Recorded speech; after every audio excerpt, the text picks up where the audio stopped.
이름은 서문주.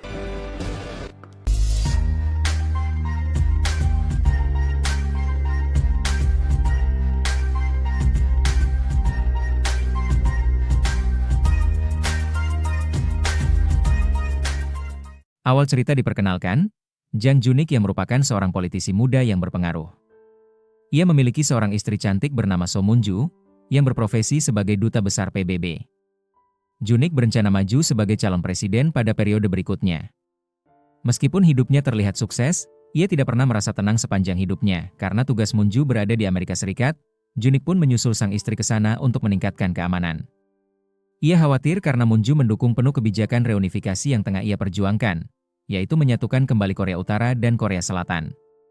Moon-ju sempat bertanya mengapa pengamanan dirinya diperketat, padahal ia hanya ingin beraktivitas bebas seperti biasa. Junik menjawab singkat bahwa ia akan menjelaskan nanti. Pada saat itu, Presiden Korea Selatan yang menjabat adalah Choi Kyung-shin, seorang perempuan yang cukup dekat dengan Moon-ju. Ia mengajak Moon-ju berbicara berdua, menyatakan kekagumannya pada kinerja Moon-ju, tetapi sekaligus menegaskan ketidaksetujuannya dengan kebijakan reunifikasi yang digagas Junik. Masalahnya, Junik berasal dari partai politik lawan dan diprediksi akan menjadi pesaing dalam pemilihan presiden mendatang. Moon-ju sendiri memiliki seorang sahabat setia bernama Mi-ji, yang selalu mendukungnya dalam segala hal. Pada hari itu, Junik menghadiahkan sebuah kalung salib kepada Moon-ju, sambil memintanya mendoakan agar hidupnya lebih tenang dan jauh dari masalah. Hal ini membuat Moon-ju curiga bahwa suaminya sedang menyembunyikan sesuatu. 언제 말해줄 거야? Kemudian, mereka berencana pergi ke gereja untuk mengikuti misa. Junik sempat berkata bahwa ia ingin makan buah persik setelah misa. Namun setibanya di gereja, suasana tidak sepenuhnya tenang. Banyak orang melakukan protes, menuduh kebijakan reunifikasi sebagai bentuk pengkhianatan.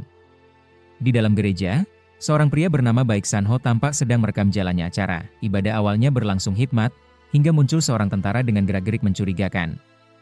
Setelah selesai berkhotbah, ia maju ke depan, memanggil nama Junik, dan menuduhnya sebagai pengkhianat. Seketika ia mengarahkan senjata ke arah Junik dan menembaknya di bagian leher. Moon-ju berusaha melindungi suaminya, dan ia berjanji akan membujuk suaminya untuk membatalkan kebijakannya, tetapi Junik sudah dalam kondisi kritis. Tentara tersebut juga menembaki siapapun yang menghalanginya, hingga akhirnya dihadang oleh San-ho. Pada saat itulah, pelaku menelan obat bunuh diri dan tewas di tempat. Peristiwa penembakan itu langsung menjadi berita utama. Junik segera dilarikan ke rumah sakit, namun nyawanya tidak terselamatkan. Moon-ju terpuruk, apalagi teringat buah persik yang sempat diminta suaminya, tetapi belum sempat ia berikan. Dalam suasana duka, keluarga berkumpul. Adik Junik, Jun-sang, menyatakan tekad untuk menggantikan kakaknya sebagai calon presiden. Ia yakin berdasarkan survei, dirinya mampu menang telak. Namun, sang ibu menentang keinginan itu. Menurut ibunya, Jun-sang tidak layak menjadi presiden dan lebih pantas menekuni profesinya sebagai jaksa. Ia menegaskan bahwa sesuai undang-undang yang berlaku, seharusnya Moon-ju yang menggantikan posisi suaminya sebagai presiden. Pernyataan itu membuat Jun-sang kesal, seakan-akan dirinya kalah bersaing dengan Moon-ju. Tak lama kemudian, wasiat Junik dibacakan. Isinya mengejutkan semua pihak. Seluruh harta kekayaan Junik diwariskan kepada istrinya, So Moon-ju. Seluruh harta peninggalan Jang Junik, termasuk aset di luar negeri, diwariskan kepada istrinya. Keputusan itu memicu penolakan keras dari keluarga Junik, terutama ibu dan neneknya, yang merasa pembagian tersebut tidak adil. Namun, bagi Moon-ju, hal itu justru masuk akal. Selama ini ia sering direndahkan oleh keluarga suaminya, sehingga ia memahami mengapa Junik mempercayakan segalanya kepadanya. Meski keluarga besar berencana menggugat wasiat tersebut, Moon-ju sama sekali tidak terganggu. Moon-ju lebih memilih mendonasikan semua warisan suaminya daripada memberikan kepada keluarga mertuanya. 끝까지 싸우고 싶은 대로 하세요. 두렵지 않습니다. Tidak lama kemudian, adik Junik, Jun-sang, mendekati Moon-ju.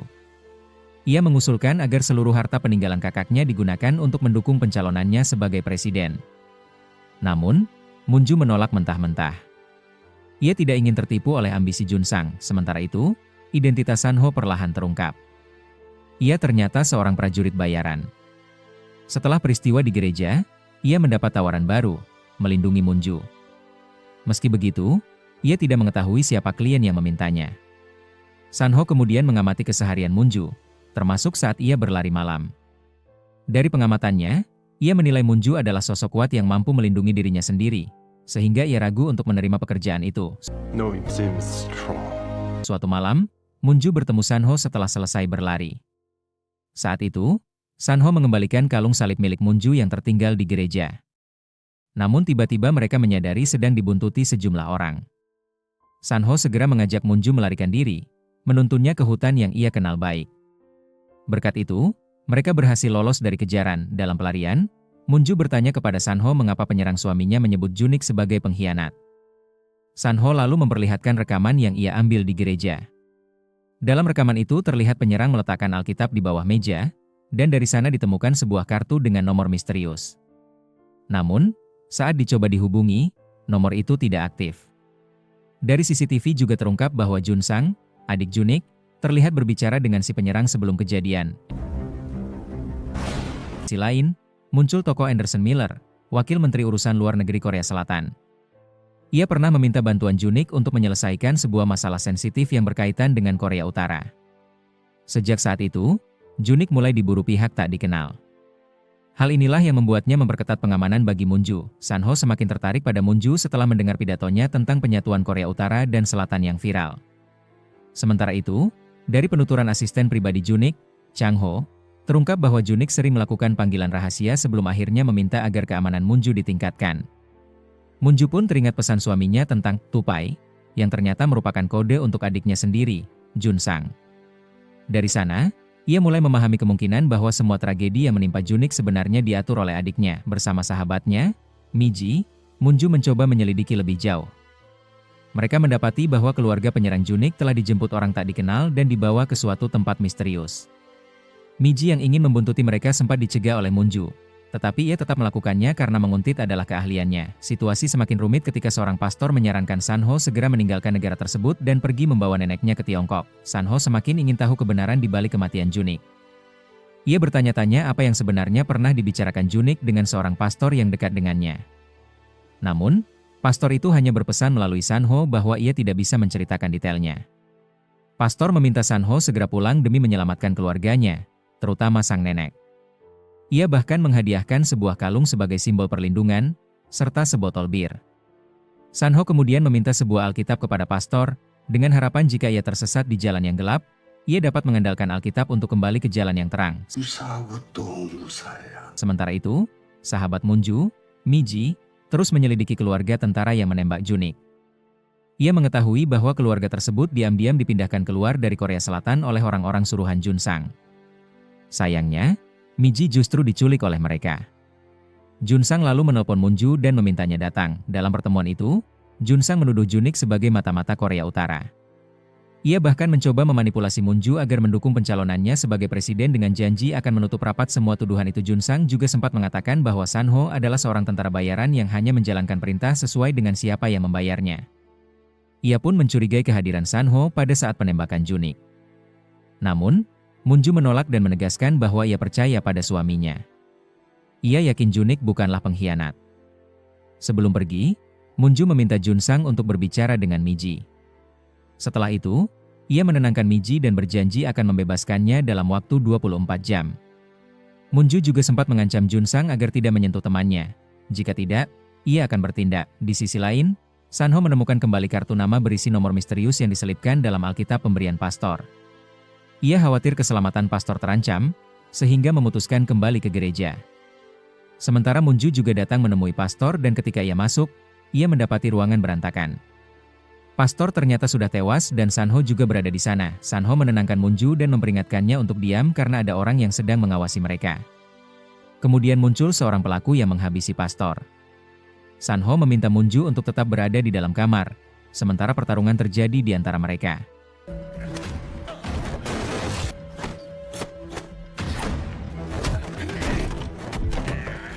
Pelaku tersebut sempat terdesak dan berusaha melarikan diri, namun akhirnya berhasil lolos setelah kedatangan petugas gereja. Munju dan Sanho pun bergegas menuju ruang bawah tanah gereja melalui pintu rahasia, menghindari interogasi dari petugas gereja yang mungkin akan menjerat mereka. Di saat bersamaan, Im Ok-son, ibu Junik, didatangi utusan presiden. Ia diberitahu bahwa putranya kemungkinan besar adalah mata-mata Korea Utara. Ok-son menolak percaya, Namun sang utusan menegaskan bahwa penyelidikan pemerintah sudah menemukan bukti kuat. Ia juga memperingatkan Okson agar berhati-hati terhadap seorang pria bernama Sanho, yang fotonya diberikan sebagai orang berbahaya. Munju sendiri mulai curiga kepada Sanho, karena ia selalu berada di tempat kejadian setiap tragedi terjadi. Namun Sanho menantang balik, jika Munju tidak percaya, mengapa ia masih mau bersamanya?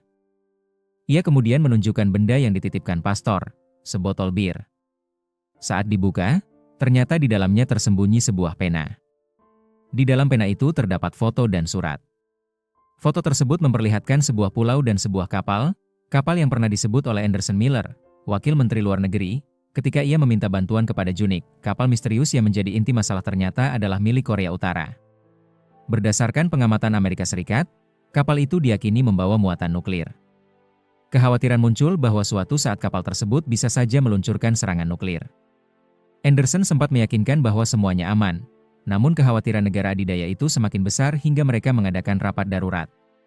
Dalam pertemuan itu, Amerika Serikat bahkan menyatakan siap menembakkan nuklir ke arah Korea Utara sebagai langkah pencegahan. Anderson mencoba menjelaskan kebenaran, tetapi suara dan peringatannya tidak lagi didengar. Ia bahkan dilarang masuk ke ruang kerja sama. Panik, ia akhirnya meminta bantuan Junik, karena ia tahu hanya Junik yang memiliki tujuan sama dengannya, mendamaikan Korea Utara dan Korea Selatan. Namun kini, keberadaan Anderson pun tidak diketahui. Bisa jadi ia sedang bersembunyi demi menyelamatkan nyawanya. Di sisi lain, Baek Sanho ternyata memiliki keluarga di Korea Utara. Munju sempat menyarankan agar Sanho kembali menyelamatkan keluarganya sebelum perang pecah. Namun saat Sanho hendak berangkat, Munju mengatakan bahwa tugasnya cukup sampai di situ, sementara dirinya yang akan melanjutkan perjuangan. Munju pun berterima kasih atas segala bantuan Sanho. Munju kemudian menemui Presiden Korea Selatan saat itu, Kyung Shin. Ia berhasil masuk ke dalam mobil sang presiden dan menyerahkan surat Anderson yang ditujukan kepada Junik. Namun tanggapan presiden tidak sesuai harapan. Kyung Shin justru mengatakan bahwa kematian Junik adalah bagian dari rencana Amerika Serikat, karena Junik dianggap mata-mata. Ia menyarankan Munju untuk tidak ikut campur dan segera pergi ke luar negeri. Bahkan, pengunduran diri Munju sebagai duta PBB disebut bukan keputusannya sendiri, melainkan pemecatan halus dari jabatannya. Munju pun kecewa, merasa selama ini ia salah menaruh kepercayaan. Ia akhirnya memutuskan untuk bergerak sendiri tanpa bantuan presiden. Sementara itu, Sanho yang sempat berlayar menuju Korea Utara justru terhenti di Tiongkok. Ia mencoba mencari kapal lain, namun di perbatasan situasi sangat berbahaya. Banyak orang yang nekat berlayar justru kehilangan nyawa. Setelah berpikir panjang, Sanho membatalkan niatnya kembali ke Korea Utara. Ia memutuskan kembali ke Korea Selatan dan menerima tugas dari kliennya untuk melindungi Munju. Munju lalu mendatangi ibu mertuanya, Im Okson. Dalam pertemuan itu, sang mertua mengaku bahwa awalnya ia tidak menyukai Munju. Namun setelah meneliti masa lalu dan prestasi menantunya itu, ia akhirnya menerima Munju sebagai bagian keluarga. Munju kemudian menyampaikan niatnya, dialah yang seharusnya maju sebagai calon presiden, bukan Jun Sang. Ia bahkan berjanji, bila mendapat mandat itu, seluruh harta warisan Junik akan ia serahkan kepada mertuanya. Okson kemudian menunjukkan catatan kuliah milik Munju, di mana tertulis bahwa cita-citanya adalah menjadi presiden. Setelah mendengar keyakinan Munju, Im Okson pun setuju untuk bekerja sama dengannya. Kesepakatan pertama mereka adalah membebaskan asistennya, Miji yang saat itu masih ditawan Jun Sang. Munju bergerak menuju rumah Pak Kim, seorang penulis yang dulu kerap menjadi tempat diskusi politik. Walau banyak karya yang ditulisnya, untuk urusan politik, tulisannya jarang dipublikasikan. Pak Kim penasaran dengan maksud kedatangan Munju. Saat itulah Munju menjelaskan bahwa ia ingin menemukan dalang di balik kematian suaminya. Apalagi dari catatan telepon, orang terakhir yang dihubungi Junik sebelum kehilangan nyawanya adalah Pak Kim. Ketika Munju bertanya kepada Pak Kim mengenai pembicaraannya dengan Junik sebelum meninggal, Pak Kim menjelaskan bahwa mereka sempat membicarakan isi surat yang juga sudah dibaca oleh Munju. Karena sudah muak dengan kondisi pemerintahan saat itu, Pak Kim bahkan berniat pindah ke Argentina. Namun, Munju justru memintanya tetap membantu, sebab ia ingin maju sebagai calon presiden menggantikan suaminya. Munju menegaskan bahwa ia sangat membutuhkan saran-saran Pak Kim yang selama ini selalu akurat. Sementara itu, Im Okson, ibu mertua Munju, bergerak cepat. Ia menggunakan kekuatan media untuk membangun citra menantunya. Salah satunya dengan merilis video ketika Munju membela suaminya saat Junik hendak ditembak. Tidak berhenti di situ, Im Ok-son juga mendekati ketua partai Junik. Ketua partai itu selama ini memang sering menghalangi langkah Junik karena tidak suka dengan keputusan-keputusannya. Untuk menekan sang ketua, Im Ok-son membuka aibnya yang memiliki anak haram. Ancaman itu membuat ketua partai ketakutan. Langkah-langkah ini membuahkan hasil. Popularitas Moon-ju melejit di media hingga mencapai 43,5%. Bahkan, esok harinya ketua partai itu langsung mengumumkan kepada publik bahwa partainya akan mendukung Moon-ju sebagai calon presiden berikutnya. Di sisi lain, Moon-ju sendiri mendatangi adik iparnya, Jun Sang. Ia membawa bukti rekaman yang memperlihatkan Jun Sang menyiksa seorang perempuan. Moon-ju lalu meminta Jun Sang untuk pergi ke Jerman dengan alasan menengok anaknya dan Jun Sang menyadari kalau semua ini adalah perbuatan ibunya. Meski Jun Sang sempat menyangkal, bukti itu membuatnya sadar bahwa ibunya kini berpihak pada Moon-ju. Hal itu membuat Jun Sang marah besar dan bersumpah akan membalas dendam. Nama Moon-ju kian bersinar di media, dan banyak pihak bersimpati padanya. Namun masalah belum selesai. Chang Hee masih berusaha mengakses alamat komunikasi rahasia antara Junik dan Anderson, yang terkunci dengan sandi. Sementara itu, Im Ok-son menyiapkan pidato untuk Moon-ju dan memintanya membacakan sesuai naskah yang sudah ia tulis. Di saat bersamaan, ketua partai memperingatkan Im Ok-son bahwa Amerika tidak menyukai Moon-ju. Mereka khawatir Moon-ju akan mengikuti jejak Junik yang ingin menyatukan Korea Selatan dan Korea Utara. Bahkan, Sanho yang baru kembali ke Korea Selatan juga mendengar kabar kalau Moon-ju akan melakukan kampanye perdananya segera. Ia segera memperbarui kontraknya untuk kembali melindungi Moon-ju, meski masih bertanya-tanya siapa sebenarnya pihak yang mempekerjakannya. Sanho kemudian mendatangi tempat yang akan dijadikan kampanye Moon-ju dan mengecek situasi sekitar yang dianggap berbahaya. Keesokan paginya, Moon-ju menerima telepon dari Kyung-shin, Presiden Korea Selatan. Sang presiden marah karena merasa dikhianati. Bagaimana mungkin Moon-ju tiba-tiba mencalonkan diri sebagai presiden? Meski begitu, ia tetap memperingatkan Moon-ju bahwa orang Amerika bisa saja mengincarnya. Hari itu, Moon-ju memulai rangkaian kunjungan publik. Pertama, ia mendatangi pemakaman nasional. Di sana, ia mendapat sambutan hangat dari rakyat yang memberi dukungan penuh. Sanho dari kejauhan terus mengawasinya untuk memastikan keamanan, namun ancaman nyata segera muncul. Dalam agenda berikutnya, Moon-ju dijadwalkan naik kereta. Sanho mendapat informasi bahwa sebuah perangkat berbahaya telah dipasang di dalam kereta. Ia mencoba menghubungi Moon-ju, tetapi teleponnya tidak diangkat. Saat berhasil terhubung melalui Chang Hee, Sanho memperingatkan agar Moon-ju jangan masuk ke kereta. Sayangnya, Moon-ju sudah terlanjur masuk bahkan sudah duduk di kursinya. Dengan nada serius, Sanho meminta Moon-ju tidak bergerak sedikit pun dari tempat duduknya apalagi berdiri. Ia berjanji akan segera menyusul ke pemberhentian berikutnya, sembari meminta Moon-ju segera menghubungi pihak kepolisian. Kini, nyawa Moon-ju berada di ujung tanduk. Chang Hee segera melaporkan situasi genting itu kepada Im Ok-son, ibu mertua Moon-ju. Sang mertua langsung mengingatkan agar Moon-ju dijaga ketat dan tidak terjadi sesuatu yang buruk padanya. Sanho pun bergegas menuju lokasi. Setibanya di dalam kereta, Sanho mendapati Moon-ju masih duduk tenang, mengikuti instruksinya. Ia lalu membongkar kursi Moon-ju, dan benar saja, di bawah kursi terdapat bom, lengkap dengan paku yang dirancang untuk melukai penumpang di sekitarnya.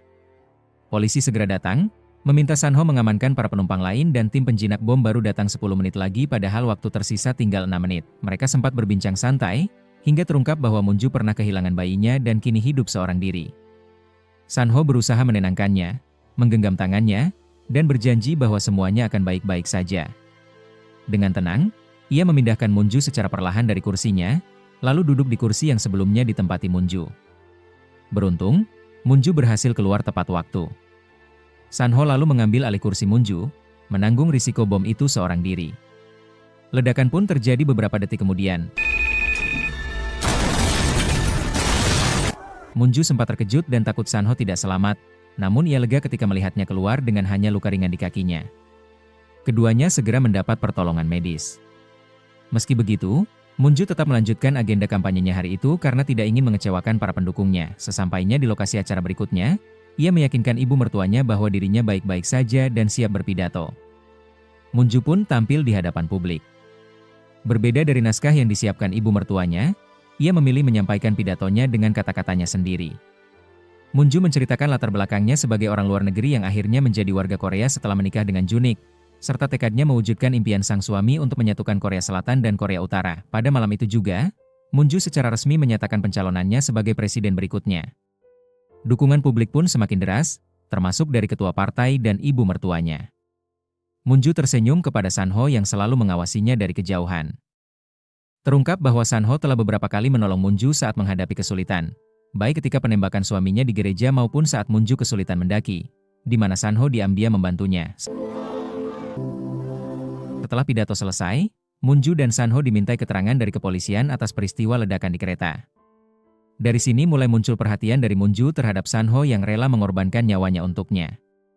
Bahkan ia tidak bisa tidur memikirkan hal tersebut dan pergi ke gereja. Sanho kembali muncul di gereja tempat Munju berdoa. Munju bertanya mengapa Sanho selalu hadir di saat-saat genting. Sanho pun jujur, ia memang mendapat tugas dari seorang klien untuk melindunginya. Namun kini, ia menawarkan diri menjadi pengawal pribadi Munju. Alasannya sederhana, mereka berdua memiliki tujuan yang sama, yaitu menghentikan perang dan mewujudkan perdamaian di semenanjung Korea. Munju menyetujui tawaran itu. Keduanya pun menjalin kesepakatan baru sebagai sekutu. Namun, ancaman besar masih menggantung. Kapal selam misterius milik Korea Utara masih berlayar, dan kabar mulai beredar bahwa nuklir telah ditembakkan, meski belum jelas apakah itu berasal dari Korea Utara atau justru Amerika. Setelah pertemuan yang berlangsung sehari sebelumnya, Munju masih menyimpan rasa ragu terhadap Sanho, meskipun pria itu dengan jelas menyatakan keinginannya untuk menjadi pengawal pribadinya. Keraguan tersebut membuat Munju merasa perlu mencari kepastian. Ia kemudian meminta bantuan kepada Chang Hee dan Mi Ji agar mereka melakukan penyelidikan lebih jauh mengenai latar belakang serta masa lalu Sanho. Dari hasil penyelidikan itu, Chang Hee justru mulai merasa curiga. Ia menduga bahwa ada kemungkinan Sanho adalah mata-mata Korea Utara. Kecurigaan itu muncul karena Sanho ternyata pernah bekerja sebagai tentara bayaran di Amerika Serikat, sebuah profesi yang penuh risiko dan sering berhubungan dengan berbagai operasi berbahaya. Walaupun begitu, ada sisi lain yang tidak bisa dipungkiri. Saat Munju menerima sebuah pesan elektronik dari seorang pria yang bernama Samuel. Pria itu berkata, jika ia harus memilih siapa yang menjadi pelindung ibunya maka ia akan memilih Sanho.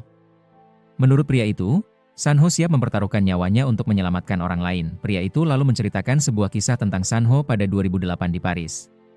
Ketika sebuah klub malam di Paris diserang, ada putri seorang miliarder yang menjadi target. Sanho diberi kontrak untuk melindunginya. Ia mempertaruhkan nyawanya dan berhasil mengeluarkan gadis itu tanpa terluka sama sekali. Karena itulah pria itu menyarankan, jika Munju ingin aman, ia harus memilih Sanho. Munju lalu pergi ke sebuah tempat untuk memperbaiki kartu memori yang tampaknya rusak dan meminta seseorang untuk memperbaikinya. Setelah mendengar kabar bahwa Ibu Presiden melakukan perjalanan resmi ke Tiongkok untuk menghadiri sebuah pertemuan penting dengan para pejabat tinggi di sana, Munju memutuskan untuk menemui Pak Im. Dari informasi yang ia dapatkan, kehadiran Ibu Presiden di negeri tersebut ternyata tidak disambut oleh pejabat setempat dan hanya beberapa duta besar Korea. Ia menduga semua pejabat Cina sedang berkumpul di Wisma untuk menyambut kedatangan Wakil Presiden Amerika. Dalam pertemuan itu, Pak Im menunjukkan kepada Munju sosok penerjemah yang mendampingin Wakil Presiden Korea Selatan. Ia menekankan bahwa posisi penerjemah ini sangat penting, sebab ia menjadi perantara langsung dalam setiap percakapan resmi yang berlangsung. Lebih jauh lagi, Pak Im juga menjelaskan kepada Munju mengenai risiko besar yang mungkin terjadi jika hubungan antara Amerika Serikat dan Korea Utara semakin memanas hingga akhirnya pecah perang. Menurut keyakinannya, dalang utama di balik kematian Junik, suami Munju, sebenarnya bukan pihak lain, melainkan Amerika Serikat sendiri. Karena itulah, Pak Im menasihati Munju agar ia selalu berhati-hati dan menjaga keselamatan dirinya dengan sebaik mungkin. Selain itu, ia juga menekankan bahwa satu-satunya cara untuk bertahan di tengah kondisi politik yang penuh intrik ini adalah dengan berusaha mendapatkan kepercayaan penuh dari rakyat, sebab dukungan rakyatlah yang akan menjadi kekuatan utama bagi Munju. Kembalinya ke rumah, Munju bertemu dengan ibu mertuanya. Sang mertua sudah tahu bahwa Munju berencana pindah ke tempat baru yang lebih aman. Ia menduga bahwa ide itu berasal dari Sanho, lalu memperingatkan Munju agar tidak sampai kehilangan karir hanya karena terpikat oleh Sanho. Munju tetap bertekad untuk mencari tahu alasan sebenarnya di balik kematian suaminya, Junik. Ia merasa bahwa misteri tersebut belum sepenuhnya terungkap dan masih menyisakan banyak pertanyaan. Keyakinannya semakin kuat bahwa jawaban atas semua kebingungannya itu tidak berada di tangan orang lain, melainkan justru ada pada diri Sanho. Karena itu, ia menilai bahwa memahami masa lalu serta maksud dan tujuan Sanho adalah kunci untuk membuka tabir kematian suaminya. Keesokan harinya, Munju benar-benar pindah ke lokasi baru yang direkomendasikan Sanho. Ia membawa serta Chang Hee dan Mi Ji. Di tempat itu, Sanho membuat banyak aturan ketat, seperti melarang menaruh foto di samping ranjang atau membuka jendela, karena berisiko dimanfaatkan orang yang ingin mencelakai Munju. Bahkan, Sanho menempatkan dirinya di kamar sebelah Munju agar bisa segera bertindak bila terjadi keadaan darurat. Namun, hal ini menimbulkan ketidakpuasan dari tim Munju. Munju lalu mengajak Sanho berbicara secara pribadi. Ia menyampaikan bahwa timnya kurang setuju dengan cara Sanho yang dianggap terlalu berlebihan. Sanho menegaskan bahwa semua itu ia lakukan semata-mata untuk melindungi Munju, tidak ada tujuan lain. Tak lama kemudian, ibu mertua Munju datang meninjau tempat tinggal baru itu. Ia semakin curiga bahwa Sanho mendekati Munju dengan maksud tertentu. Ia bahkan meminta bantuan Changhi untuk memeriksa kemungkinan adanya alat penyadap di rumahnya, karena ia menduga ada pihak tertentu yang memantau mereka. Sang mertua juga berusaha mencari tahu siapa yang sebenarnya terlibat dalam kematian anaknya, bahkan ia sendiri juga tidak mempercayai Munju. Tanpa disadari oleh mereka, seluruh percakapan didengar oleh Sanho. Ia memasang alat penyadap untuk menangkap setiap kata yang terucap, sehingga tidak ada satupun detail pembicaraan yang terlewat dari telinganya. Hal itu membuat Sanho semakin memahami apa yang sebenarnya dipikirkan ibu mertua Munju. Pada malam harinya, Munju kembali berorasi di depan publik. Ia menyampaikan pesan sesuai nasihat Pak Im, yakni menyentuh hati rakyat agar bisa memperoleh kepercayaan mereka. Namun, saat itu Sanho melihat seseorang yang mencurigakan di lantai 2. Ia melaporkannya kepada Changhi, tetapi Changhi hanya menyuruhnya tetap fokus pada tugas. Untungnya acara itu berjalan dengan aman. Ketika rombongan hendak berangkat ke lokasi berikutnya, Sanho merasa pernah melihat seseorang dari orasi sebelumnya. Ia mengenali tato pada tubuh orang tersebut. Tak lama kemudian, sebuah mobil menabrak kendaraan mereka dari belakang. Sopir panik, tetapi Sanho segera mengambil alih kemudi.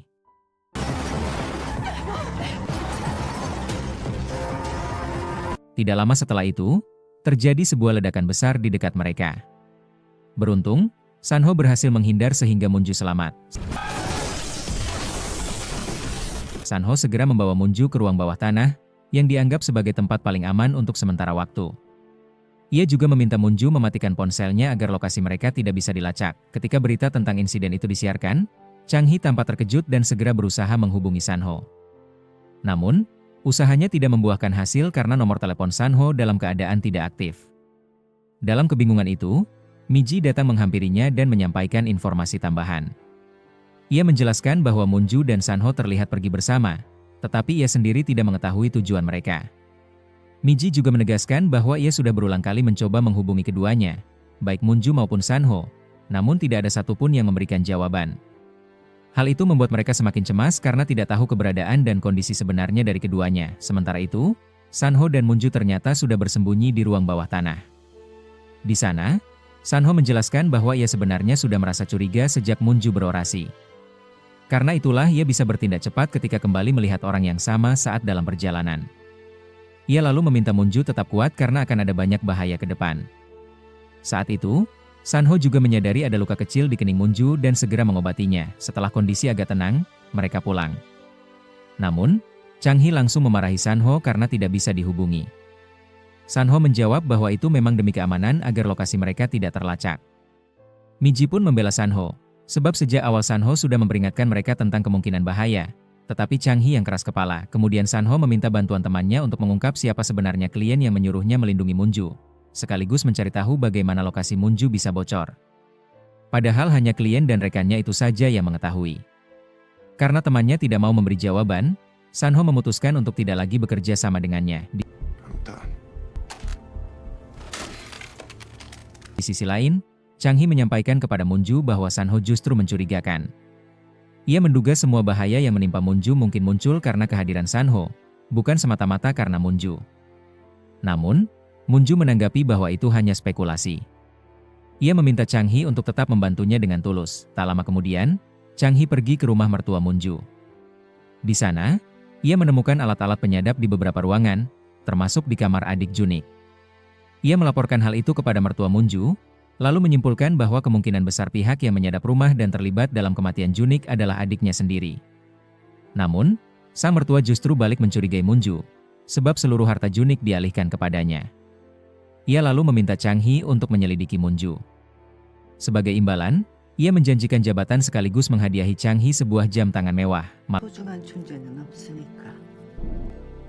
Malam harinya, Munju tidak bisa tidur nyenyak dan mengalami mimpi buruk mengenai tuduhan suaminya yang merupakan mata-mata Korea Utara. Sanho yang menyadarinya lalu mengajaknya lari agar pikirannya lebih tenang. Saat itu, Munju sempat menanyakan tentang rumah tempat mereka tinggal sekarang. Sanho menjelaskan bahwa itu adalah rumah kenalannya, dan memang sengaja dikosongkan agar Munju bisa tinggal di sana. Walaupun begitu, Munju tetap mengaku belum bisa percaya sepenuhnya kepada Sanho. Sebagai bentuk penghargaan sekaligus tanda bahwa ia mulai menyadari ketulusan Sanho yang rela mempertaruhkan nyawanya demi melindungi, Munju mengambil keputusan untuk mengembalikan kalung yang dulu pernah diberikan Sanho kepadanya. Ia berharap, dengan mengembalikan kalung itu, perlindungan yang selama ini diyakini melekat pada dirinya bisa berpindah kepada Sanho, sehingga lelaki itu senantiasa terjaga dari berbagai bahaya yang mungkin mengancam. Rupanya di dalam kalung tersebut sudah ditaruh alat sadap sehingga Munju bisa mengetahui percakapan Sanho. Keesokan paginya, Chang Hee menelepon Munju. Ia mengatakan telah menemukan ponsel lain milik Junik, yang bukan ponsel utamanya. Di dalamnya, ia menemukan sesuatu yang mengejutkan. Namun, ia tidak memberitahu Munju. Setelah berhasil meretas ponsel itu dan melihat isinya, ia tampak sangat terkejut, lalu buru-buru menghapus jejak dari komputernya sendiri dan meninggalkan ruangan. Di jalan, mobil Chang Hee terlihat oleh Miji. Ia mencoba menelepon, tetapi tidak diangkat. Karena curiga, Miji memutuskan mengikuti mobil Chang Hee. Sementara itu, Munju dan Sanho tiba di kantor, tetapi mendapati bahwa Chang Hee sudah tidak ada dan komputernya terlihat seperti direset. Di saat bersamaan, Miji yang masih membuntuti Chang Hee menyaksikan mobil Chang Hee mengalami kecelakaan hebat hingga terguling-guling akibat barang-barang yang jatuh dari kendaraan di depannya. Tak lama kemudian, Miji datang memeriksa kondisinya dan segera melaporkannya ke rumah sakit.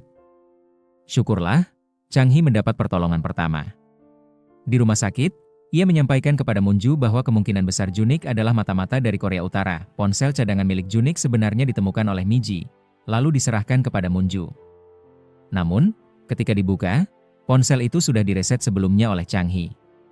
Miji kemudian mencoba mencari tahu dengan menanyakan secara langsung kepada Munju tentang apa yang sebenarnya pernah disampaikan Chang Hee sebelumnya. Namun, alih-alih menjawab dengan jujur atau membagikan informasi itu, Munju justru memilih untuk menyimpannya sendiri. Ia merasa belum saatnya mengungkapkan hal tersebut kepada siapapun, termasuk kepada Miji, sehingga pertanyaan itu dibiarkan menggantung tanpa jawaban yang jelas. Tak lama kemudian, Munju menerima pesan misterius yang memintanya datang ke sebuah alamat dan ia mengirim foto di mana seseorang memakai kalung salib yang sama dengan pemberian suaminya. Ia pergi ke sana bersama Sanho. Betapa terkejutnya Munju saat tiba di rumah tersebut. Di sana, ia melihat sejumlah barang pribadi milik Junik, serta foto Junik bersama seorang perempuan dan seorang anak laki-laki. Hal itu mengungkap bahwa Junik ternyata memiliki wanita lain. Anak laki-laki itu kemudian muncul dan memanggil ibunya, mengatakan ada tamu yang datang. Perempuan tersebut, yang bernama Kang Hana, lalu mengajak Munju berbicara berdua. Untuk memberi mereka ruang, Sanho membawa si anak keluar untuk bermain. Kang Hana akhirnya menceritakan semuanya. Saat kejadian di gereja, ia dan anaknya berada di sana dan menyaksikan langsung bagaimana Junik kehilangan nyawanya. Namun, yang membuatnya sakit hati adalah media menyorot Munju dengan citra anggun saat mendampingi suaminya, sementara ia sendiri hanya bisa berteriak histeris dalam kesedihan. Sejak saat itu, ia semakin membenci Munju. Kebencian itu kian dalam ketika Munju melanjutkan perjuangan Junik untuk mencalonkan diri sebagai presiden. Kang Hana mengungkap rencananya, ia akan pindah ke rumah mertua Munju, lalu mengumumkan kepada publik bahwa Junik memiliki anak di luar nikah. Ia ingin menghancurkan reputasi Munju. Ia juga mengatakan bahwa ibu mertua Munju dan nenek Junik sudah mengetahui keberadaannya. Bahkan, kalung salib yang diberikan Junik kepada Munju ternyata merupakan rancangan dirinya. Setelah mendengar semua penjelasan yang membuat hatinya hancur, Munju merasa sangat terpukul. Dalam kondisi emosional, ia melampiaskan kekecewaan dan kesedihannya dengan membuang kalung salib yang selama ini menjadi kenangan dari mendiang suaminya. Bagi Munju, kalung itu seolah sudah kehilangan makna dan justru semakin menambah luka batinnya. Namun, Sanho yang menyaksikan kejadian tersebut tidak tega membiarkan benda berharga itu hilang begitu saja. Ia lalu mengambil kembali kalung tersebut dan menyimpannya, seolah menyadari bahwa kalung itu masih memiliki arti penting yang tidak boleh terbuang. Munju segera pergi menemui ibu mertuanya. Ia menanyakan kebenaran cerita Kang Hana. Sang mertua mengakui bahwa sebenarnya ia seharusnya sudah mengurus Kang Hana dan memintanya pindah ke luar negeri. Namun, ia justru menyarankan Munju agar memanfaatkan situasi ini untuk mencari simpati rakyat demi pencalonannya sebagai presiden. Munju menolak mentah-mentah. Ia menyatakan memutus hubungan dengan ibu mertuanya dan membatalkan kontrak politik yang pernah mereka buat. Ia juga memperingatkan bahwa semua bukti korupsi dan kebusukan sang mertua sudah ia kumpulkan, tersimpan di kotak perhiasan yang pernah diberikan kepadanya. Jika terdesak, Munju siap menggunakan bukti itu untuk melawan. Ia menegaskan tidak ingin lagi melihat Kang Hana. Bahkan sekalipun, tidak lama setelah itu, nenek dari Junik muncul dan justru memperkeruh suasana yang sudah penuh dengan ketegangan. Dengan nada menyalahkan, ia menuding Munju sambil menyiratkan bahwa kini Munju telah mengetahui bagaimana sebenarnya sosok cucunya itu. Mendengar ucapan tersebut, Munju merasa muak dan semakin terbebani dengan situasi yang ada. Dalam kondisi emosional, ia lalu menghubungi Miji agar seluruh harta warisan peninggalan Junik disumbangkan saja untuk tujuan amal. Keputusan itu sontak membuat sang nenek terkejut sekaligus panik, sebab ia tidak pernah menduga Munju akan mengambil langkah drastis seperti itu. Rasa marah pun memuncak, hingga akhirnya ia kehilangan kendali dan menampar Munju di hadapan semua orang. Setelah pertemuan penuh tekanan itu, Munju meminta Sanho membawanya ke tempat yang tenang. Sanho pun mengajaknya ke sebuah lokasi sunyi. Di sana, Munju mengatakan ia ingin melakukan sesuatu yang belum pernah ia lakukan sebelumnya. Ternyata, ia meminta Sanho untuk mengajarinya cara menggunakan senjata api. Setelah itu, Sanho mulai mengajari Munju. Sebenarnya, Munju belum terlalu mahir dalam hal tersebut karena ia memang belum pernah melakukannya. Namun, Sanho dengan sabar dan cukup intens membimbingnya, membuat suasana terasa sedikit menegangkan. Meski begitu, Munju menunjukkan kemajuan yang cukup pesat, bahkan sejak percobaan pertama. Ia pun berkata kepada Sanho bahwa akhirnya ia mengerti maksud dari cara melindungi yang diajarkan Sanho, karena baru pertama kali menggunakan senjata, tangan Munju terasa kaku. Sanho lalu mengurut tangannya dengan lembut. Sentuhan itu begitu halus, membuat jantung Munju berdebar. Keesokan harinya, Pak I menyampaikan presentasi untuk mengajak para pemuda turun ke jalan melakukan aksi demonstrasi guna mencegah perang. Namun, sebagian dari mereka tidak setuju. Mereka menuduh Pak Im hanya mengada-ada, bahkan menudingnya sebagai provokator. Malam harinya, beberapa orang mendatangi rumah Pak Im untuk memperingatkannya. Mereka mengancam akan melaporkannya sebagai mata-mata dan bahkan sampai memukulinya. Untung saja Pak Im segera dibawa ke rumah sakit. Saat itu, Munju datang menjenguk.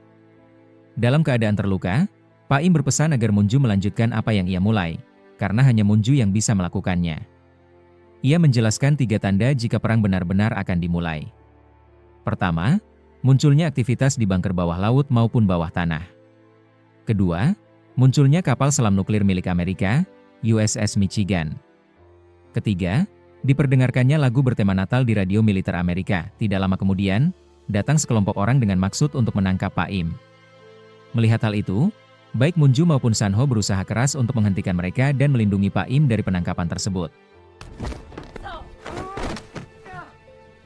Namun, dengan wajah yang tenang dan penuh keteguhan hati, Pak Im justru meminta mereka untuk tidak menghalangi. Ia mengatakan bahwa dirinya tidak masalah apabila harus ditangkap, asalkan pesan yang selama ini ia titipkan benar-benar diingat dan nantinya bisa disampaikan kepada masyarakat. Mendengar perkataan itu, Munju merasa sangat berat hati. Meski diliputi kesedihan, ia akhirnya berusaha menerima amanat tersebut dan bertekad untuk menjaga serta meneruskannya sesuai dengan keinginan Pak Im. Tak lama setelahnya, Miji menelpon Munju.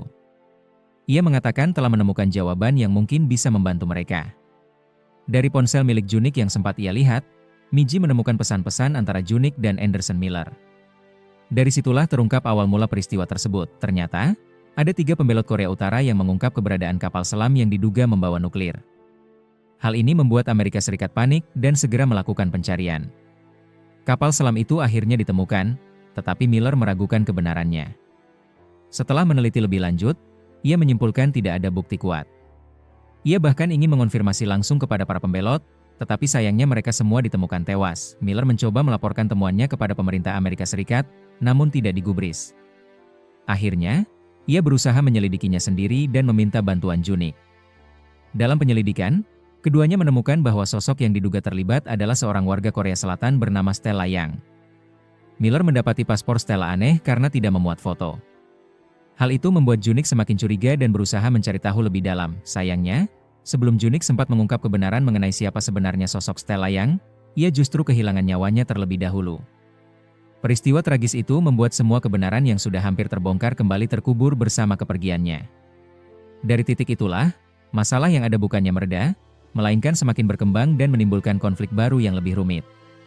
Kemudian berita kemunculan kapal selam nuklir Amerika di Korea semakin memperkuat perang akan dimulai. Malam harinya, Presiden Korea yang baru saja selesai berdoa di gereja bertemu dengan seorang pastor. Namun, di balik bilik pengakuan itu ternyata bukan pastor biasa, melainkan Moon Joo yang sengaja menunggunya di sana. Dalam pertemuan itu, Moon Joo memberikan nasihat bahwa sebenarnya belum terlambat bagi presiden untuk menyampaikan kebenaran kepada publik. Menurutnya, kejujuran itulah yang akan menyelamatkan banyak hal. Akan tetapi, presiden tidak serta-merta menerima nasihat tersebut. Dengan nada tegas bercampur emosi, ia menolak seraya menegaskan bahwa Moon Joo tidak akan pernah benar-benar memahami apa yang sedang ia hadapi. Sebab ia tidak pernah berada pada posisi yang sama seperti dirinya, presiden tetap tidak mau bekerja sama dengan Moon Joo. Karena itu, Moon Joo kemudian berusaha menemui duta besar Cina di Korea Selatan. Ia bertanya apakah sang duta besar setuju dengan rencana perang yang diprakarsai Amerika Serikat. Sang duta besar menjawab bahwa ia setuju saja, hampir sama seperti jawaban presiden. Ia menegaskan kepada Moon Joo bahwa Moon Joo tidak memahami sepenuhnya situasi yang terjadi. Ia juga memperingatkan bahwa meskipun Moon Joo cerdas dan berani, tetap ada kemungkinan besar ia kehilangan nyawa jika terus bersikeras terlibat. Setelah itu, Moon Joo kembali tampil dalam sebuah orasi di hadapan para pendukung dan masyarakat Korea Selatan. Ia menyampaikan pesan dari Pak Im, bahwa kemungkinan besar akan pecah perang antara Amerika Serikat dan Korea Utara. Dalam pidatonya, ia juga memperingatkan presiden agar berani keluar dari tempat persembunyiannya dan menyampaikan kebenaran kepada publik. 한 가지만 묻겠습니다. 대통령님은 진정 Namun, presiden ternyata telah menyiapkan pasukan untuk menyerang Moon Joo dan San Ho di lokasi itu. Meski demikian, Moon Joo tetap tidak gentar dan terus meminta dukungan dari rakyat. Bahkan, ia melakukan panggilan video dengan Anderson Miller. Dalam panggilan itu, Miller menjelaskan bahwa semua yang terjadi kemungkinan hanya spekulasi Amerika Serikat semata. Menurutnya, Amerika memang sengaja mencari-cari alasan untuk menyerang Korea Utara, karena sejak awal mereka tidak pernah menginginkan perdamaian antara Korea Selatan dan Korea Utara. Salah satu pembelot Korea Utara juga sempat mengaku bahwa ia sebenarnya tidak tahu pasti keberadaan kapal selam yang dimaksud. Ia hanya mengulang kata-kata dari atasannya tanpa benar-benar memverifikasi. Sementara itu, orang-orang suruhan presiden bergerak untuk menembak Moon Joo. Untung saja San Ho sigap. Ia segera menarik Moon Joo masuk ke mobil dan melarikan diri. Para penyerang menembak berkali-kali, namun tidak mengenai sasaran. Moon Joo dan San Ho akhirnya kabur melalui jalur laut menggunakan sebuah kapal. Sayangnya, salah satu peluru sempat mengenai tangan Moon Joo. Meski terluka, ia menenangkan San Ho bahwa dirinya baik-baik saja. Setelah tiba di tempat aman, San Ho mengobati luka Moon Joo. Ia meminta Moon Joo menarik napas dalam-dalam dan menggigit sesuatu agar rasa sakitnya berkurang. Usai itu, ternyata San Ho sendiri juga terluka dan ia pun mengobati dirinya. Tidak lama kemudian, presiden akhirnya keluar dari tempat persembunyiannya dan menggelar konferensi pers. Ia meminta masyarakat untuk tidak terprovokasi oleh perkataan Moon Joo. Ia mengakui memang ada rencana serangan terhadap Korea Utara, tetapi ia menegaskan bahwa semuanya akan ditangani dengan baik sehingga rakyat tidak perlu khawatir dan tetap menjalani aktivitas seperti biasa. 정부를 믿고 Namun, berita wawancara Anderson Miller kemudian tersebar luas. Isinya membuat rakyat Amerika panik, sehingga pemerintah mereka tetap memutuskan untuk segera melancarkan serangan terhadap Korea Utara malam itu juga. Sementara itu, Moon Joo dan San Ho bersembunyi di sebuah tempat yang hanya diketahui oleh San Ho. Di sana, Moon Joo sempat kesulitan mandi karena tubuhnya terluka, sehingga San Ho membantu memandikannya, bahkan sampai mencuci rambutnya. Perlakuan penuh perhatian itu membuat Moon Joo mulai menaruh hati kepada San Ho.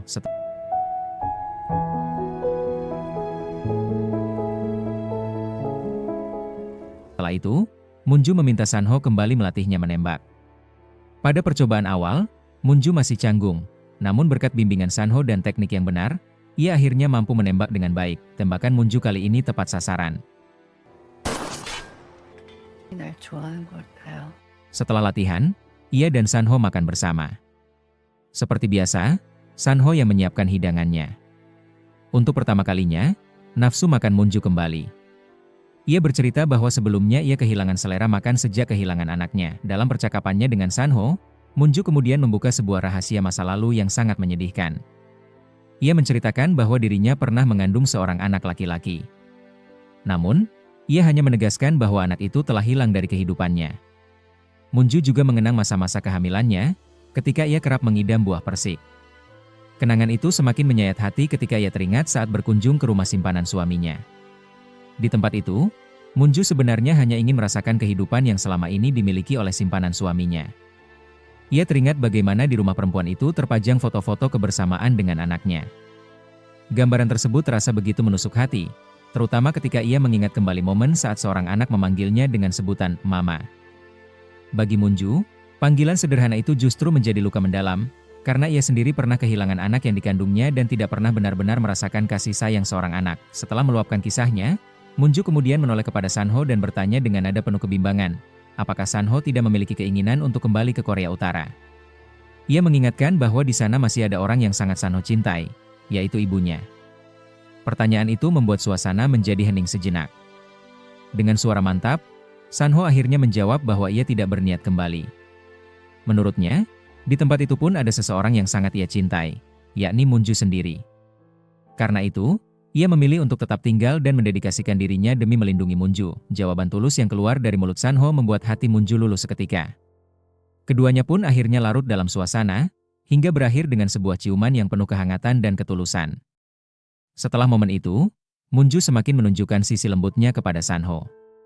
Ia bersandar dengan tenang, merebahkan kepalanya di bahu pria itu, seakan ingin mengatakan tanpa kata-kata bahwa ia mulai merasa aman berada di sisinya. Namun, suasana tenang itu berubah ketika terdengar lagu Natal di radio yang menandakan perang akan segera dimulai. Meskipun situasi di sekitar mereka begitu tegang dan penuh ancaman, Sanho tetap berusaha menenangkan Munju. Dengan suara lembut namun tegas, ia menyampaikan bahwa semua yang terjadi sebaiknya dianggap sebagai hari biasa saja. Ucapannya itu seakan ingin meyakinkan Munju bahwa tidak ada gunanya terus-menerus diliputi ketakutan, karena yang terpenting adalah tetap tenang dan menjalani setiap momen tanpa rasa panik. Sesaat kemudian, keduanya semakin larut dalam kebersamaan hingga hubungan mereka semakin intim. Sementara itu, di tempat lain terlihat ibu mertua Munju tengah bersiap-siap untuk melakukan evakuasi. Dengan wajah yang diliputi kekhawatiran, ia mulai mengemasi barang-barang penting yang bisa dibawa. Di sisi lain, suasana tampak kontras karena cucunya justru masih terlelap dalam tidur tanpa menyadari keadaan genting yang sedang berlangsung. Setelah Munju dan Sanho saling mengungkapkan perasaan, keduanya larut dalam momen penuh kebahagiaan seolah dunia hanya milik mereka berdua. Hubungan mereka pun semakin dekat hingga akhirnya berlanjut pada tahap yang lebih intim. Terlihat jelas bahwa cinta di antara mereka sedang membara. Meskipun situasi genting karena peluncuran nuklir sedang berlangsung, keduanya seolah tidak peduli dan memilih menikmati momen mereka. Namun, tanpa mereka sadari, di kalung yang dikenakan Sanho terdapat sebuah alat penyadap. Usai bersama, Munju dan Sanho mulai berbicara mengenai masa lalu. Sanho menceritakan bahwa ibu, ayah, dan neneknya pernah melarangnya kembali ke tempat asal mereka karena terlalu berbahaya. Sedangkan Munju mengaku ingin kembali ke masa lalu untuk melindungi ibunya, meski gagal. Setelah ayahnya tiada, ia dan ibunya pindah ke Amerika. Ibunya melarangnya kembali ke Korea, namun Munju tetap ingin pulang karena ia menganggap Korea Selatan sebagai rumahnya. Hal inilah yang menjadi salah satu alasannya untuk menghindari terjadinya perang. Di sisi lain, terungkap bahwa kabar mengenai kapal selam milik Amerika ternyata hanya berita palsu. Korea Utara membuktikan bahwa kapal selam tersebut sama sekali tidak memiliki nuklir. Presiden Amerika marah besar kepada bawahannya yang memberikan laporan salah, dan ia menuntut pertanggungjawaban. Kemudian ia menelepon Presiden Korea Selatan, meminta agar Munju segera disingkirkan karena perang harus tetap dilaksanakan, apapun yang terjadi. Setelah itu, Presiden mengumumkan kepada rakyatnya bahwa kondisi mulai membaik, meskipun penjagaan tetap diperketat. Ia menegaskan bahwa Korea tidak akan pernah gentar ataupun mundur. Di saat yang sama, Miji memberitahu Munju bahwa Chang Hee sudah siuman. Chang Hee lalu mengungkapkan bahwa ia menemukan sebuah pesan di ponsel Junik yang belum sempat dibaca. Saat Munju membuka pesan tersebut, mereka menemukan sebuah video yang memperlihatkan Junik menerima penghargaan dari pihak Korea Utara. Hal itu menimbulkan dugaan bahwa Junik sebenarnya adalah mata-mata Korea Utara. Karena sulit percaya, Chang Hee mencoba menghubungi lawan bicara Junik di pesan tersebut. Ia pun diarahkan untuk pergi ke sebuah tempat. Namun, di perjalanan ia mengalami kecelakaan. Lokasi tujuannya ternyata berdekatan dengan rumah Kang Hana. Dari situ, Sanho mulai curiga bahwa sosok Stella yang selama ini mereka cari sebenarnya adalah Kang Hana. Dugaan ini semakin kuat karena anak Hana pernah mengatakan kepada Sanho bahwa mereka sering bepergian ke luar negeri. Kini Hana tinggal di rumah lama Junik dan merasa bahagia karena anaknya mendapat kasih sayang dari neneknya. Ia tidak perlu lagi bersembunyi dan berencana mengungkapkan ke publik mengenai hubungannya dengan Junik. Hana juga mengetahui fakta bahwa Junik bukanlah anak kandung Okson, melainkan anak dari seorang perempuan simpanan ayahnya. Meski begitu, ibu tiri Junik tetap membesarkannya dengan penuh kasih, sama seperti anaknya sendiri. 그게 대체 뭐야? Sementara itu, Moonju dan Sanho berencana meninggalkan Korea. Namun, Miji memperingatkan bahwa mereka harus segera keluar dari rumah karena tempat itu sudah dipasangi alat penyadap. Tidak lama kemudian, beredar rekaman di media sosial dan berita yang memperlihatkan kebersamaan Moonju dan Sanho. Rekaman itu memunculkan opini negatif publik terhadap Moonju. Bahkan, rekaman intim mereka juga turut disebarkan. Sanho pun berusaha mencari alat penyadap tersebut, namun tidak menemukannya. Moonju menenangkannya dan berkata bahwa ia tidak menyesali apapun yang terjadi antara mereka. Ia lalu memeluk Sanho dan mengabarkan bahwa ada kapal yang bisa mereka gunakan untuk pergi malam itu. Sanho melihat berita bahwa cuaca sedang sangat buruk. Karena merasa ada sesuatu yang tidak beres, ia memutuskan pergi menemui rekannya. Ia merasa telah dibohongi dan dijebak. Sebelum berangkat, ia meminta Moonju untuk tetap tinggal di rumah. Awalnya Moonju ingin ikut, tetapi Sanho melarang karena hal itu berbahaya dan bisa melukai Moonju. Setelah Sanho pergi, Moonju mendengar rekaman percakapan dirinya dan Sanho yang dirilis ke publik saat mereka bersama. Dari situ, ia menyadari bahwa alat penyadap ternyata ada di kalung Sanho. Sementara itu, Sanho berhasil menemui rekannya dan mengetahui bahwa orang inilah yang sebenarnya memasang alat penyadap di rumahnya. Selama ini ia merasa dibantu, tetapi ternyata justru dikhianati. Tak lama kemudian, beberapa prajurit datang. Mereka adalah anak buah Yeon-hak. Yeon-hak menuduh Sanho bekerja untuk Kim Han-sang, pemimpin Korea Utara, serta mendekati Moonju atas perintahnya dengan tujuan menjatuhkannya. Ia bahkan mengancam akan mencelakai nenek Sanho jika ia tidak menuruti perintah. Yeon-hak menyuruh Sanho naik kapal bersama Moonju esok hari, lalu berpura-pura jatuh agar Moonju difitnah dan reputasinya hancur. Semua percakapan itu terdengar oleh Moonju melalui kalung penyadap yang masih dikenakan Sanho. Saat kalung itu jatuh, Sanho baru sadar bahwa alat penyadap ada di sana dan Moonju telah mendengarkan semuanya. Moonju pun kecewa berat dan berpikir negatif terhadap Sanho. Tak ingin Moonju salah paham, Sanho melawan anak buah Yeon-hak lalu kabur untuk menemui Moonju.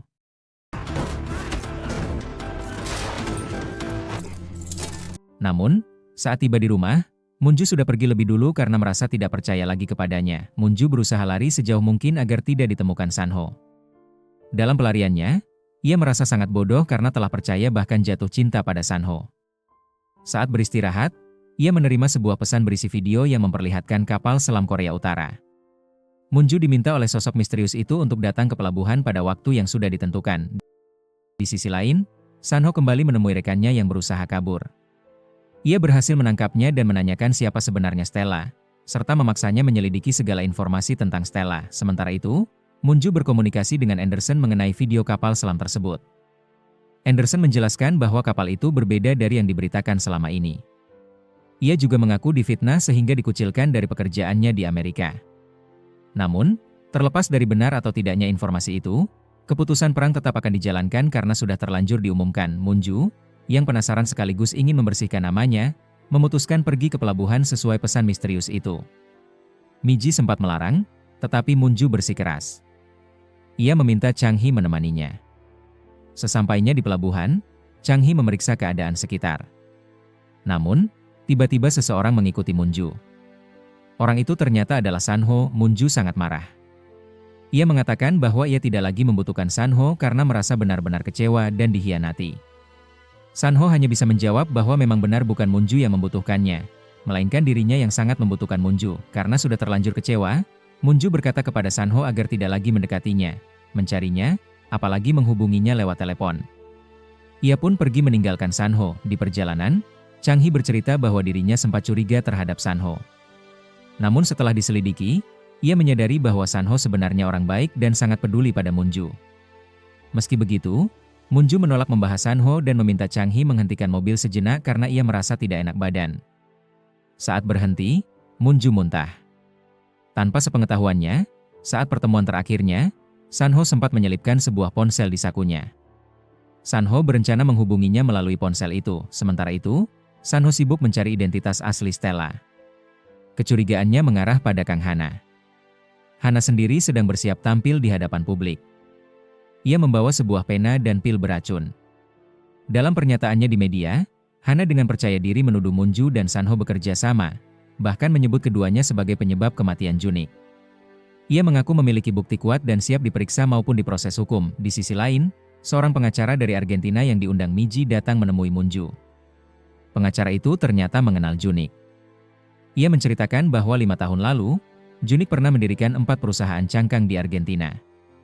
Perusahaan itu berkembang pesat hingga menghasilkan kekayaan sekitar 2 triliun won. Karena mendengar kabar kematian Junik, pengacara itu datang ke Korea untuk mencari istri Junik, yaitu Moonju, sekaligus memastikan siapa yang akan mewarisi hartanya. Namun, menurut pengacara tersebut, orang yang selama ini mewakili Junik di Argentina adalah seorang bernama Stella Yong. Ia menawarkan bantuan kepada Moonju karena dirinya paling memahami aset Junik di sana. Moonju pun menyetujuinya, dengan syarat pengacara itu bekerja dengan baik. Sebagai imbalan, Moonju berjanji akan memberikan komisi 5% dari total kekayaan Junik. Keduanya sepakat untuk menelusuri transaksi-transaksi Junik dan Stella Yong, sekaligus mencari tahu siapa sosok Stella sebenarnya. Di tempat lain, Sanho menemui Kang Hana dan langsung menuduhnya sebagai Stella Yong. Namun, Hana berpura-pura tidak tahu dan justru balik bertanya apakah Sanho benar-benar menganggap dirinya sebagai Stella Yong.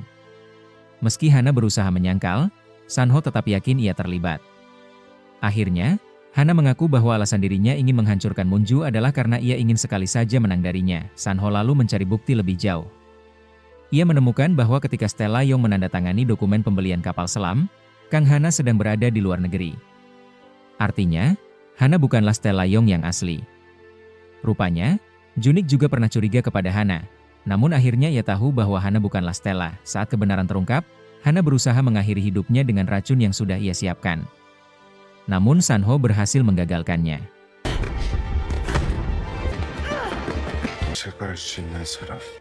Ia memaksa Hana untuk jujur mengenai siapa Stella yang sebenarnya, sekaligus menawarkan perlindungan jika Hana mau berkata terus terang. Sementara itu, Chang-hee akhirnya mengakui kepada Moonju bahwa ia pernah diminta oleh ibu mertua Moonju untuk menyelidikinya karena sempat mencurigainya. Meski terkejut, Moonju tidak mempermasalahkan hal itu karena Chang-hee akhirnya jujur. Kini Chang-hee memutuskan untuk membantu Moonju mencari tahu siapa sebenarnya Stella. Sementara itu, Sanho pergi ke tempat anak Unhak yang sedang dirawat. Di sana, ia memanfaatkan kesempatan untuk mengancam Unhak. Sanho pun terkejut saat mengetahui bahwa Moonju dituduh sebagai mata-mata. Rupanya, pihak Unhak tetap bersikeras ingin perang berlanjut. Karena Moonju dianggap menghalangi rencana itu, mereka berusaha menyingkirkannya. Bagi mereka, apapun yang terjadi, perang harus tetap berlangsung. Bahkan, meskipun isu tentang kapal selam tidak terbukti kebenarannya, hal itu tetap mereka jadikan alasan demi menciptakan perang. Mereka sama sekali tidak peduli, yang penting tujuan mereka tercapai. Di sisi lain, Miji memberitahu Moonju bahwa ia telah menemukan sebuah kapal yang bisa digunakan untuk melarikan diri dari Korea. Pasalnya, Moonju sedang diboikot untuk bepergian menggunakan pesawat akibat berita buruk yang beredar tentang dirinya. Namun, Moonju menolak tawaran itu. Ia merasa masih banyak hal yang harus diselesaikan di Korea, sehingga memutuskan untuk tetap tinggal. Keesokan harinya, Miji memberitahu bahwa Pak Im sudah dibebaskan dari penjara dan ia mencari Moonju. Moonju pun pergi menemuinya. Saat bertemu, Moonju mengajak Pak Im untuk meninggalkan Korea bersamanya. Namun, Pak Im menolak dengan alasan usianya sudah tua. Meski begitu, Moonju tetap bersikeras membujuknya. Sebab, sejak awal ia sudah curiga bahwa Pak Im tidak sepenuhnya berpihak padanya. Kecurigaannya terbukti. Ada maksud tersembunyi di balik sikap Pak Im. Akhirnya, Moonju membawanya ke sebuah tebing yang menghadap ke laut luas.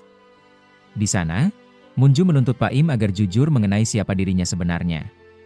Ia menyesali karena baru menyadari terlambat bahwa Pak Im selama ini hanya memanfaatkan dirinya, bahkan juga Junik. Akhirnya, Pak Im mengaku bahwa dirinya adalah orang yang menyamar untuk menjebak Junik agar diakui sebagai mata-mata. Ia bahkan mengatakan memiliki banyak bukti yang mendukung tuduhan itu. Selain itu, Pak Im juga mengaku bahwa dialah yang mengirimkan nomor telepon di kertas putih kepada para korban yang kemudian ia hilangkan nyawanya. Tidak berhenti di situ, Pak Im juga menyebut bahwa ia mengetahui rahasia masa lalu keluarga Moonju. Ia menyinggung ayah Moonju yang pernah dicap sebagai pengkhianat, sehingga ibunya terpaksa membawa Moonju ke Amerika Serikat untuk menghindari aib keluarga yang sudah tercemar. Namun, Moonju menolak mempercayai perkataan itu. Baginya, benar atau tidaknya cerita tersebut, yang jelas Pak Im hanya memanfaatkan dirinya dan juga Junik. Saat suasana tegang, Pak Im berhasil melepaskan ikatannya lalu menyerang Moonju. Untungnya, Sanho datang tepat waktu dan berhasil melumpuhkan Pak Im, meski tidak sampai membuatnya tewas. Setelah itu, Sanho memaksa Pak Im untuk menghubungi pihak yang selama ini mengendalikan dirinya. Menyadari bahwa ini bisa menjadi jebakan, Sanho tetap menyusun rencana bersama Moonju. Mereka memutuskan untuk mengikuti permainan itu sambil menyiapkan strategi. Pak Im pun mereka sekap untuk dijadikan umpan. Tak lama kemudian, orang yang menyuruh Pak Im akhirnya datang. Mengejutkan, ternyata orang itu adalah ibu mertua Munju sendiri, dan ia datang bersama Hana. Saat itu, terungkap bahwa Hana ternyata sangat terampil menggunakan senjata api. Bahkan, ibu mertua Munju sempat mengancamnya dengan berkata bahwa nyawanya bisa hilang kapan saja. Tujuan Munju mengatur pertemuan itu sebenarnya adalah untuk memaksa ibu mertuanya mengaku bahwa dialah Stella yang selama ini bersembunyi di balik layar, sekaligus orang yang bertanggung jawab atas kematian Junik. Padahal, Junik sangat menyayangi ibu tirinya itu meski bukan ibu kandungnya. Di tengah ketegangan, ibu mertua Munju akhirnya mengakui bahwa ia bukan ibu kandung Junik. Ia pun mengaku sudah lama merencanakan kematian Junik. Alasannya, setelah menikah dengan Munju, Junik dianggap berubah dan tidak lagi patuh padanya. Kemudian, ia menyuruh Hana untuk menembak Munju. Namun, di luar dugaan, Hana justru berbalik melawan dan malah menembak ibu mertua Munju. Dengan begitu, jelaslah bahwa Stella yang selama ini dicari-cari ternyata adalah ibu mertua Munju sendiri. Rahasia itu sebenarnya juga sudah diketahui Junik sebelum kematiannya. Tak lama setelah pengakuan itu, Unhak muncul dengan membawa senjata. Ia berusaha menghabisi Munju maupun Stella. Namun, ia tidak menyadari bahwa Sanho ada di tempat tersebut. Sanho langsung bergerak cepat menyelamatkan Munju. Mereka terpaksa kabur dan melompat dari tebing yang tinggi ke laut, karena hanya itu satu-satunya jalan keluar. Beruntung, Miji sudah menunggu mereka dengan kapal untuk menolong. Munju dan Sanho berhasil selamat tanpa luka berarti, namun, bukannya langsung naik ke kapal, keduanya justru sempat berbagi momen mesra dan saling berciuman di atas permukaan air sebelum akhirnya kembali ke atas kapal.